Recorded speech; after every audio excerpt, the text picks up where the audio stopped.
NPR में कोई document मांगा नहीं जाएगा। एक। दूसरा, जो इंफॉर्मेशन आपके पास नहीं है वो आप नहीं दे सकते हो। और तीसरा, कोई डी भी, मैं कह रहा हूं गृह मंत्री नाते राज्यसभा के पटल पर कह रहा हूं कि कोई डी लगने वाला नहीं किसी को। अब मेरी बात तो समझ लो। किसी को, इस देश में किसी को एनपीआर की प्रक्रिया से डरने की जरूरत नहीं।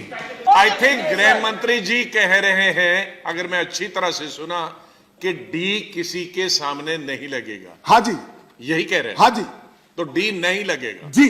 अच्छा, ठीक। अब फिर भी सुनो भाई, अरे पीयूष क्यों बात कर रहे हो? फिर भी बैठ जाए हलवाई जी, 2 मिनट बैठिए। मान्यवर, फिर भी मैं कहता हूं गुलाम नबी आजाद, आप बैठ जाइए ना, आप बैठ जाइए ना। मान्यवर, फिर भी मैं कहता हूं गुलाम नबी आजाद सबसे वरिष्ठ हैं, नेता प्रतिपक्ष हैं। आनंद शर्मा जी गृह समिति, हमारी गृह की स्टैंडिंग कमेटी के अध्यक्ष हैं। विपक्ष के किसी भी सदस्य को अगर इसके बारे में डाउट है, गुलाम नबी साहब प्लीज लेकर आप आइए, मैं प्रायोरिटी के साथ आपको समय दूंगा। मैं चर्चा के लिए तैयार हूं और इस भ्रम का मुझे कोई आपत्ति नहीं इस पर चर्चा। अफसरों की उपस्थिति में एक सेकंड बैठ जाइए ना भाई। मैं आज भी कहना चाहता हूं देश भर के मुसलमान भाइयों बहनों को कि ये गलत अफवाहें फैलाई जा रही है। सीएए किसी की नागरिकता लेने का कानून है ही नहीं, सीएए नागरिकता देने का। और कृपया हम आज क्या तय कर सकते हैं, सारी पार्टियां एक होकर कहें कि सीएए से किसी की नागरिकता नहीं जानी सकती। एक होकर सब कहें, तब नहीं होंगे दंगे, तब नहीं फैलेंगी दफड़त। किसके आधार पर हम अपनी राजनीतिक रोटियां सेकने चले हैं? कौन भोग बना है? और मैं कहता हूं कि ये सदन में बैठे हुए सारे विद्वान लोग हैं। कपिल सिब्बल साहब सुप्रीम कोर्ट के बहुत बड़े अधिवक्ता है। सीएए कानून में कोई प्रोविजन मुझे ऐसा बता दो कि जिससे मुसलमानों की नागरिकता चली जाएगी। प्लीज मुझे बता दीजिए। नहीं सिब्बल साहब, मैं बता, पहले जब कहें तो बताइए। मैं सीएए की बात कर रहा हूं। नाम लेने से क्या? मैं सीएए की बात, आप बैठे ना, बैठिए तो कुछ और हो जाए। गृह मंत्री जी, कोई ये नहीं कह रहा कि सीएए किसी की नागरिकता के छीनेगा, हम नहीं कह रहे। साहब एक मिनट बात तो सुन लीजिए। अरे नहीं, आप मेरी बात सुन लीजिए। अब मेरी बात तो सुन। मान्यवर, मेरी बात गुलाम नबी साहब करते हुए कहता है, कानून ये कहता है कि जब एनपीआर होगा उसमें 10 सवाल, बात तो सुनिए मेरी, एनपीआर होगा उसमें 10 सवाल और पूछे जाएंगे। और जो एन्यूमरेटर है, जो राज्य सरकार का अध्यक्ष है, वो जाकर को पूछेगा। ये भी बता देता हूं, उसके बाद वो डी लगा देगा डाउटफुल। उसके बाद इंक्वायरी शुरू होगी। और ये मुसलमानों के प्रति नहीं है, ये गरीब लोगों के प्रति है, ये जो दलित लोगों के प्रति है, ये सब लोगों के। प्लीज सिब्बल साहब, मैं रिकॉर्ड पे कुछ कहना चाहता हूं, शायद आपके काम में। बैठिए सिब्बल जी बैठ जाइए। मैं बताता हूं, आप बैठ जाइए।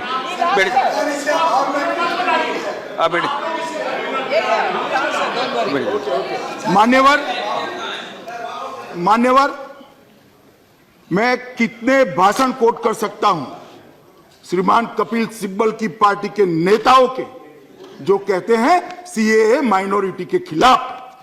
बता दे किस तरह से माइनॉरिटी के खिलाफ किसी के। मैं आपको बताता हूं मान्यवर कपिल सिब्बल साहब, माननीय सदस्य ने, बेटे मत बोलिए ना। माननीय सदस्य ने कहा कि एनपीआर के अंदर डॉक्यूमेंट मांगेंगे। मैंने खुद स्पष्टता करी है, प्रेस रिलीज किया है कि एनपीआर के अंदर कोई डॉक्यूमेंट मांगा नहीं जाएगा। एक दूसरा पहले के एनपीआर में भी नहीं मांगा गया था, इसमें भी नहीं मांगा जाएगा। दूसरा, उन्होंने कहा था इंफॉर्मेशन नहीं है तो हम क्या करें, इसकी भी स्पष्टता प्रेस रिलीज कर दी है कि जितनी इंफॉर्मेशन देनी है उतनी देने के लिए आप आजाद हो, पूरा ऑप्शनल है। तीसरा, लेकिन ये आप लोगों ने स्पष्ट नहीं किया, ये आप लोगों ने स्पष्ट नहीं किया। एक मिनट, मैं लोकसभा मान्यवर, मैं आपको बताता हूं। चलो, आपने अब तक नहीं सुना, मेरी बात आप तक नहीं पहुंची, तो मैं अभी कह देता हूं। लीजिए, पहुंच गई, आमने सामने बैठे हैं, कृपया आप समर्थन करिए। मैं आपको भाई मैं स्पष्टता के साथ कहता हूं, एनपीआर में कोई डॉक्यूमेंट मांगा नहीं जाएगा। एक, दूसरा, जो इंफॉर्मेशन आपके पास नहीं है वो आप नहीं दे सकते हो। और तीसरा, कोई डी भी, मैं कह रहा हूं गृह मंत्री नाते राज्यसभा के पटल पर कह रहा हूं कि कोई डी लगने वाला नहीं किसी को। अब मेरी बात तो सुनो तुम। किसी को, इस देश में किसी को एनपीआर की प्रक्रिया से डरने की जरूरत नहीं है। और दूसरी बात बता दीजिए, सदन में मैंने बताया ना, जिसकी इंफॉर्मेशन खाली होगी उसको डी में डाला जाएगा, जो आपने कहा। अरे सुनो ना, अरे बैठ जाओ मान्यवर, मुझे पूरी बात कहने दो। अरे पूरी बात तो कहने दो, बैठ जाओ पहले। एक मिनट, मुझे सुनकर बताओ। एक मिनट, अरे मुझे सुनकर बताओ, पूरी बात सुनो पहले पूरी बात सुनो। एक मिनट, ओ डायरेक्ट, एक मिनट मुझे सुन लीजिए। मैं क्या कह रहा हूं, बैठ जाइए, मैं जवाब देता हूं ना। अरे विनय विश्वम जी, मैं जवाब देता हूं, सुनिए तो। मुझे बोलने भी नहीं देंगे यार।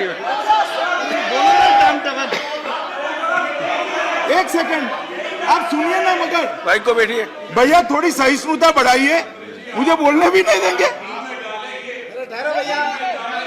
तो मर गया। ऐसा नहीं है, मेरी बात सुनिए। मैं ये कह रहा हूं कि मैं अजीब, सुनिए, अभी मेरा वाक्य भी पूरा नहीं हुआ, खड़े हो गए।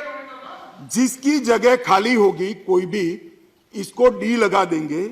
जैसा आप कहते हैं ऐसा होने वाला नहीं है। मैं आप बोले अभी,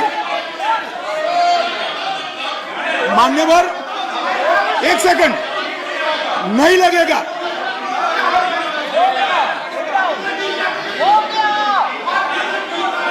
कहते डी नहीं लगेगा।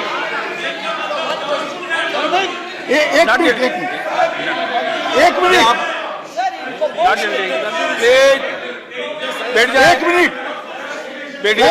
आई थिंक गृह मंत्री जी कह रहे हैं, अगर मैं अच्छी तरह से सुना, कि डी किसी के सामने नहीं लगेगा। हाँ जी, यही कह रहे हैं। हाँ जी, तो डी नहीं लगेगा जी। अच्छा, ठीक। अब फिर भी सुनो भाई, अरे प्लीज क्यों बात कर रहे हो? फिर भी बैठ जाए हलवाई जी, 2 मिनट बैठिए। मान्यवर, फिर भी मैं कहता हूं, गुलाम नबी आजाद, आप बैठ जाइए ना, आप बैठ जाइए ना। मान्यवर, फिर भी मैं कहता हूं, गुलाम नबी आजाद सबसे वरिष्ठ हैं, नेता प्रतिपक्ष हैं। आनंद शर्मा जी गृह समिति, हमारी गृह की स्टैंडिंग कमेटी के अध्यक्ष हैं। विपक्ष के किसी भी सदस्य को अगर इसके बारे में डाउट है, गुलाम नबी साहब प्लीज लेकर आप आइए। मैं प्रायोरिटी के साथ आपको समय दूंगा। मैं चर्चा के लिए तैयार हूं और इस भ्रम का मुझे कोई आपत्ति नहीं इस पर चर्चा। अफसरों की उपस्थिति में, एक सेकंड बैठ जाइए ना भाई।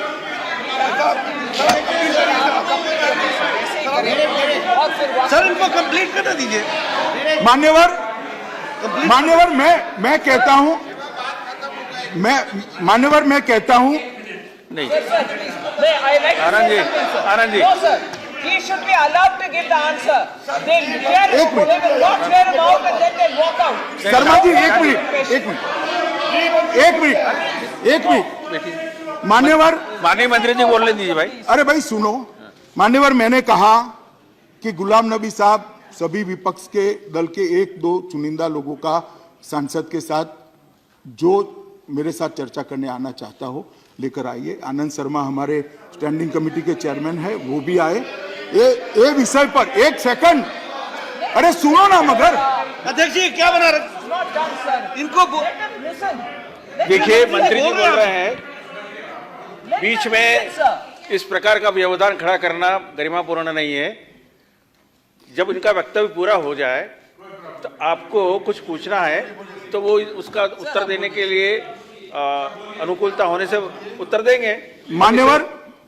मान्यवर मैं इसलिए कहना चाहता हूं क्योंकि अभी राइट्स पर चर्चा हो रही है। एनपीआर के लिए आप मेरे साथ कभी भी गुलाम नबी साहब आइए, 1 या 2 दिन की प्रायोरिटी में मैं आपको समय दे दूंगा और हम सार्थक चर्चा करेंगे, अधिकारियों को भी उपस्थित रखेंगे जिससे सारे भ्रमों का निरसन हो जाए। और बाद में मैं ये विनंती सारे विपक्षी दलों को करता चाहूं, बहुत हो गया, सीए और एनपीआर पर भ्रांति बंद करने का समय आ गया है। नहीं मगर उसमें आ जाओ ना भाई, उसमें आ जाओ ना डायरेक्ट भाई, आप भी आना, आप भी आना। आप भी आना, आप भी आना। मान्यवर नॉट यील्डिंग, डायरेक्ट बैठिए please sit down, please sit down. मान्यवर I am not allowing you, he is not yielding, I am not allowing you, please he is not allowing, Derek this is not done. Derek आप प्रतिनिधि मंडल में आ जाइए he is Derek. Not yielding. Ghulam Nabi Azad के वरिष्ठता में प्लीज 5 मिनट